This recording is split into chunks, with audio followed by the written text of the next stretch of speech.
Kindness alone won't save you, and deep down you already know that. You've played fair, you've done what's right, you've followed the rules. And what did it get you? Used, ignored, walked over. You've been told that if you're honest, noble, and good, life will reward you. But look around. That's not how the real world works. The world doesn't reward goodness. It rewards strategy. And that's where Machiavelli comes in. He saw what most people refuse to see. Human nature is selfish, fickle, cruel when needed. In The Prince, he wrote something chillingly true. Virtue without cunning is weakness. Let that sink in, because being good without being smart, that's not virtue, that's a trap. Now ask yourself, how many times have you fallen into it? Think of the people you admire, the leaders, the achievers, the ones who made it. Do you really believe they got there with just good intentions? No. They learned how to move through the shadows when it mattered. They used morality not as a burden, but as a tool. They knew when to display it and when to hide it. That's the line between being a player and being a pawn. Here's your real problem. You're not wrong for being good. You're wrong for being unprotected. You assume everyone's playing by the same rules, but they're not. The world is full of predators, and you've been an easy target, a walking opportunity. But Machiavelli offers another way: intelligent kindness. This isn't about becoming a villain. It's not about abandoning your principles. It's about pairing kindness with realism, with strength, with awareness. You must learn to read people, to anticipate motives, to know when to trust, and when to hold your cards close. Machiavelli said, "It is better to be feared than loved if you cannot be both." And you've chosen love, acceptance, harmlessness. But what has that brought you? Not respect, not influence, not power. What it brought was a signal that you can be used without consequence, because kindness without strength, it doesn't inspire admiration, it invites pity. Don't get this twisted. I'm not telling you to become ruthless. I'm telling you to be wise, to wield kindness like a blade, not a begging bowl. True virtue isn't about submitting to the world. It's about knowing when to be principled and when to be pragmatic. Machiavelli was right. Your image matters. People don't treat you as you are. They treat you as they perceive you. If you look weak, you'll be treated as weak. If you project strength, you earn their respect. Now think, how many times have you stayed quiet just to keep the peace? How many times did that silence cost you more than speaking up? This isn't about being cruel. It's about being strategic. To know when to speak, when to act, when to walk, and when to strike. Kindness, when used right, is a powerful weapon, but unchecked, it becomes your greatest weakness. Because here's the brutal truth. The world doesn't care about your pure heart. It cares about your power, and only when kindness is backed by authority does it become something the world respects.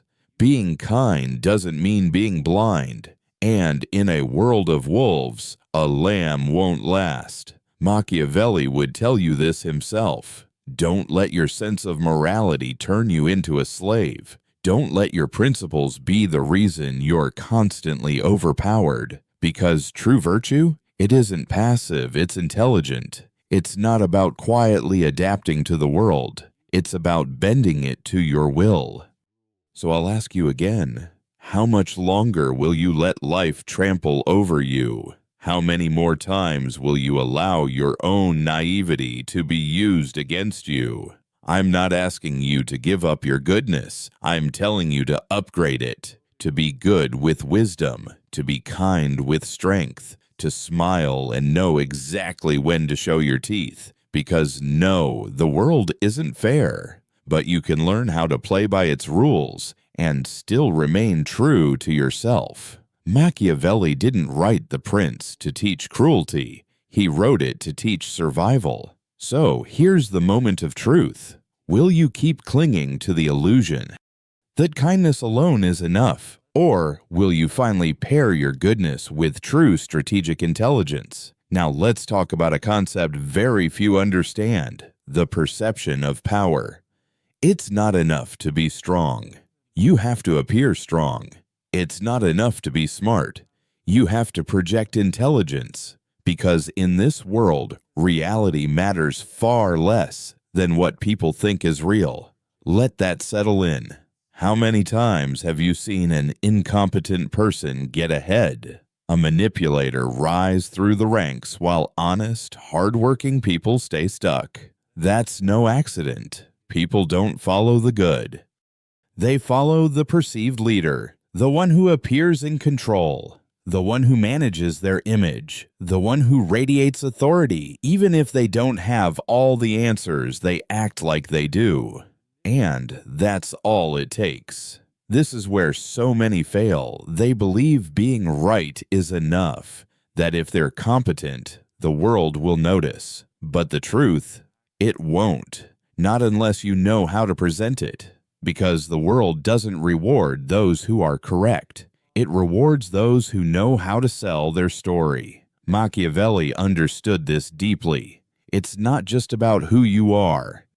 It's about who others believe you are. Perception is power. A brilliant leader who looks unsure won't inspire confidence. A talented worker who blends into the background won't get promoted. A valuable person who seems insecure won't be desired. That's why you must master the narrative about yourself. You must learn to control your image, to give the right impression in every room you enter. This isn't deception, it's direction. You're not lying, you're guiding perception. Remember, people never see reality as it is. They see it through filters, assumptions, prejudices, emotions. The question is, are you letting those filters work against you, or are you shaping them to work for you?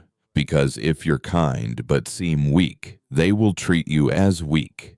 If you're fair but seem soft, they'll step over you. If you're gifted but seem unsure, you'll be overlooked. That's the truth. And here's where we go even deeper: the control of information.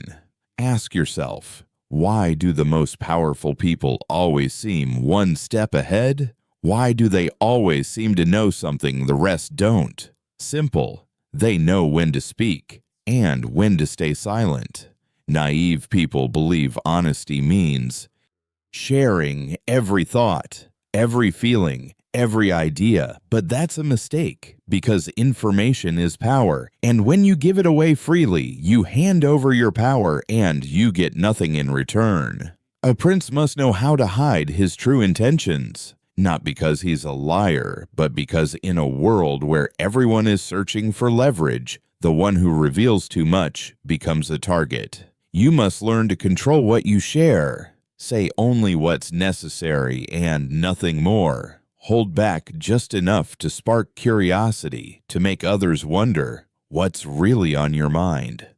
Because the second you become fully predictable, the moment people can anticipate your next move, you've lost your strategic advantage. The greatest players in history, whether in politics, business, or art, they all understood one thing: strategic silence can be more powerful than any speech. Think of someone you admire, someone who truly holds influence. Are they the type to lay all their cards on the table, to constantly explain themselves? Or are they the kind who always leaves a shadow of mystery behind? A hidden card never played too soon. That's the difference.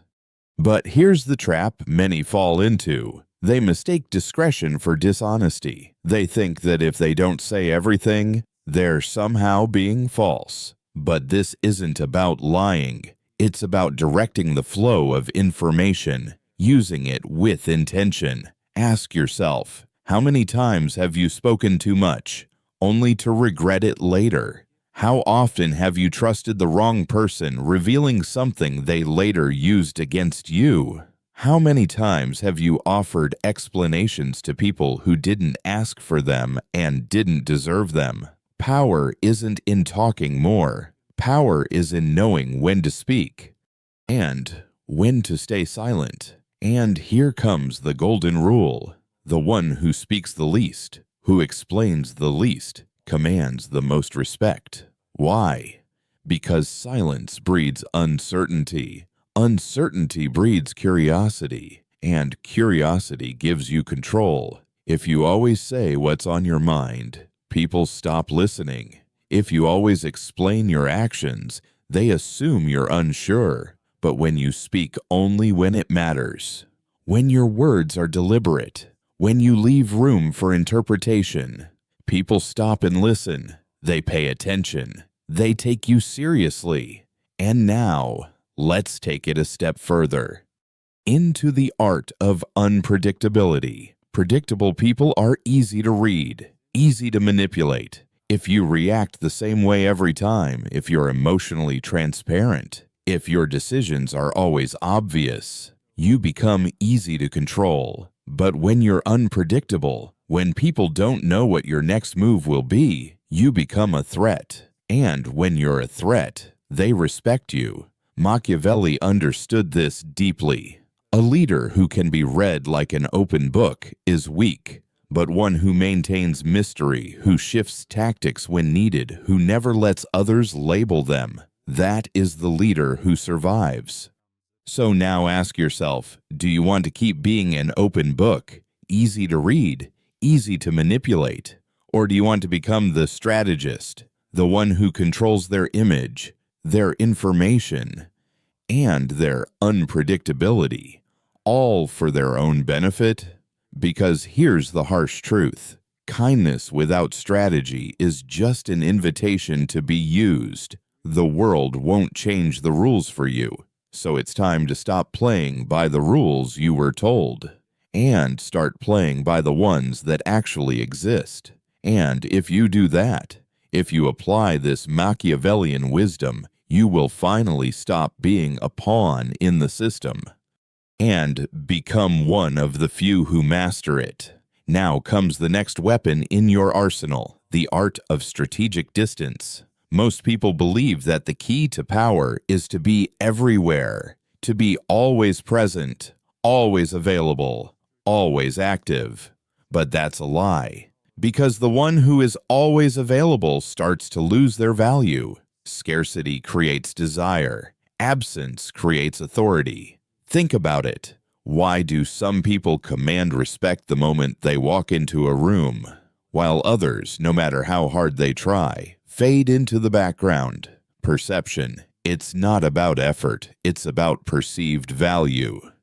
Machiavelli said it clearly. A prince must avoid being too accessible, not out of arrogance, but because too much familiarity destroys respect. And this applies not just to politics, but to your relationships, your career, your life.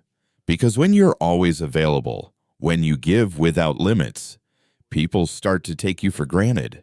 When you're always available, you become disposable. You turn into a tool, a resource, not a person of value. Ask yourself honestly, how many times have you given your all to someone only for them to not appreciate it? How many times have you been the one always present, always supporting, always giving, only to be forgotten the moment you needed something in return? It's not bad luck. It's not just circumstance. It's human nature. What is abundant is taken for granted. What is scarce is prized. That's why you must manage your presence. Regulate your energy. Control the perception of your availability. Don't always respond instantly. Don't always make yourself reachable. Let your absence speak. Let your silence create weight. Because here's the irony. When you learn to disappear at the right moment, people begin to chase after you. They start feeling your absence. They miss your voice, your presence, your input. But most people fear this. They fear that if they step back, they'll be forgotten. But here's a hard truth. If the only way you're remembered is by always being around, then you were never truly valuable to begin with. Those who truly have an impact don't need to shout. They understand the art of silence. They know when to withdraw and when to return. Look at any historic figure who commanded respect. They weren't everywhere. They didn't exhaust themselves in every battle. They chose their moments. And when they finally stepped in, the room changed. This leads us to another pillar of power: emotional control. Many think strength means being loud, being dominant, shouting to be heard. But Machiavelli saw power differently. Real power lies in controlling your emotions, because the one who gets angry, who reacts without thinking, gives their power away. Think about it. The last time someone provoked you, made you lose your composure, who had the power in that moment? It wasn't you. It was them. They pulled your strings. They triggered your reaction. They controlled your next move. Machiavelli knew. The one who controls your emotion controls your action. So here's your advantage. Be the one who cannot be provoked. Stay centered, even when chaos surrounds you. Because the calmest person in the room is always the most powerful. In negotiation, in conflict, in relationships, emotional neutrality is a weapon. Because when others can't read you, when they can't predict your reaction, they lose their grip. It's not about being numb. It's about not being ruled by your feelings. Feel everything, show nothing. And now we arrive at the final principle of this page: strategic patience. This, above all, is what separates the masters from the mediocre. Everyone wants everything now, success now, respect now, power now. But Machiavelli knew the truth. The world belongs to those who wait, the ones who don't chase, who don't act on impulse, who don't fear silence or stillness. Think of a hunter. They don't shoot at the first sound. They watch, they study, they calculate. And when the time is perfect, they strike. Power works the same way. It's not about being fast. It's about being exact. Those who move too early fail. Those who move too late miss their chance. But those who time it right win everything. Machiavelli put it clearly: fortune favors those who adapt. Power isn't about going fast. It's about knowing when to slow down.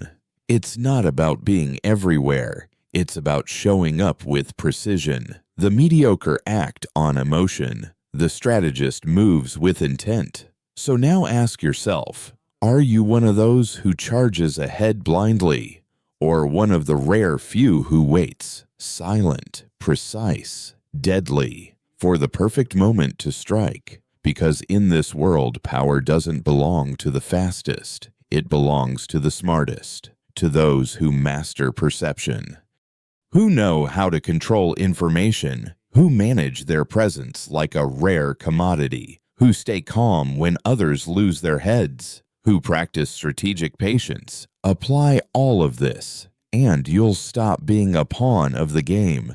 You'll become a true player. Yes, the world is ruthless, but now you'll know exactly how to survive and dominate. But there's something even more powerful, something that separates those who just endure from those who bend the world to their will. It's this: become an anomaly in the system. Be what they don't expect. Be what doesn't fit their script, because now you know. Kindness isn't enough. Perception is everything. Emotional control is power. Patience is sharper than impulse, and scarcity increases value. But what good is knowing all of that if you keep playing by the old rules? The rules they handed you. The rules that keep everyone stuck. You weren't born to conform. You weren't meant to react like the rest. You were meant to rewrite the script, the truth. The world is designed to consume those who comply. If you do what they all do, you'll get what they all get. Mediocrity, another name lost in time, another person who never dared to play differently. So become the one they can't read, the one who always has a hidden card, the one who listens more than they speak, the one who, when they speak, the whole room listens, because their words are rare. Their words carry weight. And when you learn this, when it clicks, something deep within you changes. You finally realize you were never weak. You just didn't have the right strategy. People didn't ignore you because you weren't worthy. They ignored you because you didn't know how to project your worth. But now you do. And that makes you dangerous. Because the second you apply this, there's no turning back. When you control your image, when you speak only with purpose, when you let silence speak louder than words, people begin to notice. They wonder what changed. They second-guess how to deal with you, those who once manipulated you. They'll tread carefully now, because you're no longer predictable. Now you know how the board works. So here's the real choice. Will you use this knowledge, or will you go back to pretending you don't know? Because the difference between those who thrive and those who fade into the background isn't knowledge, it's action. You can leave this as just another interesting idea, or you can start using it today, not with grand gestures, but with small shifts. Speak less. Respond with calm. Let mystery do the talking. Pull back at the right moment. Watch, wait, and move with purpose. These small actions, they add up. They change how the world sees you. They transform who you are, until one day you are no longer invisible. You are undeniable, because the world doesn't remember those who simply existed. It remembers the ones who knew how to play. So now I ask you, are you ready to play the real game? If you've come this far, prove that you understood. Leave this phrase in the comments. Power is in the silence. Let's see who's truly ready to move with strategy and win. And if this message made you question something, if it shifted your perspective, subscribe. This is just the beginning. See you in the next video. And remember, don't be another player in their system. Be the one who writes the rules.